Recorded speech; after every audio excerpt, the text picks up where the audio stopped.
Anak TV ug GMA Network nagkahiusa sa pagpalanog sa kamahinungdanon sa media literacy ug pag-iya sa mga ginikanan sa paggamit sa mga bata sa social media ug mga talan-awon sa telebisyon. Ani ang report ni Femery Dumabo.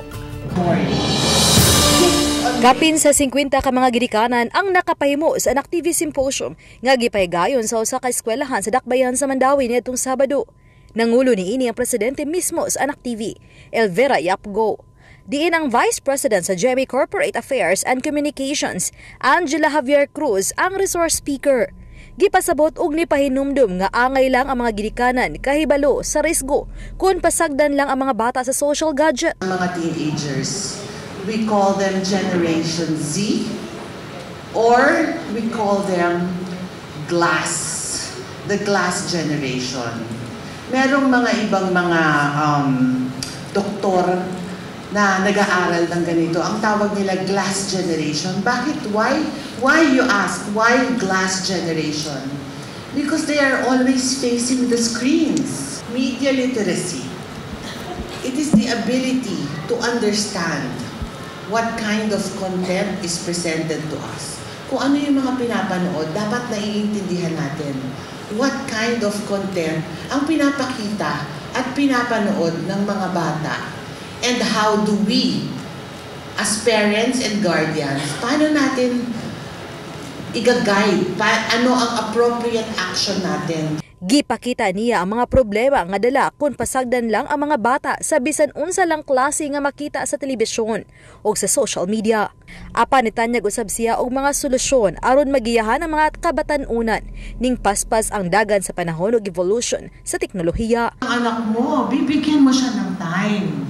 Hindi pwedeng papakinggan mo lang siya ng 1 line or 2 lines tapos na, di ba?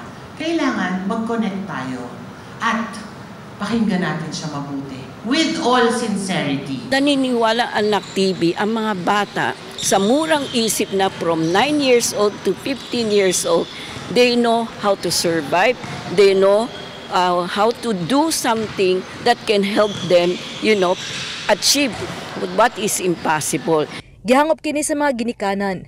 Daghan may nakatunan sa kanang labi na sa among kanang sa atong mga bata how to kanang kuan nila ato gid sila i-guide ug unsa na ilang gipang buhat especially sa mga gadget. Kahinahanglan nga ato gid sila i-guide ug ato sa silang tabangan nga kanang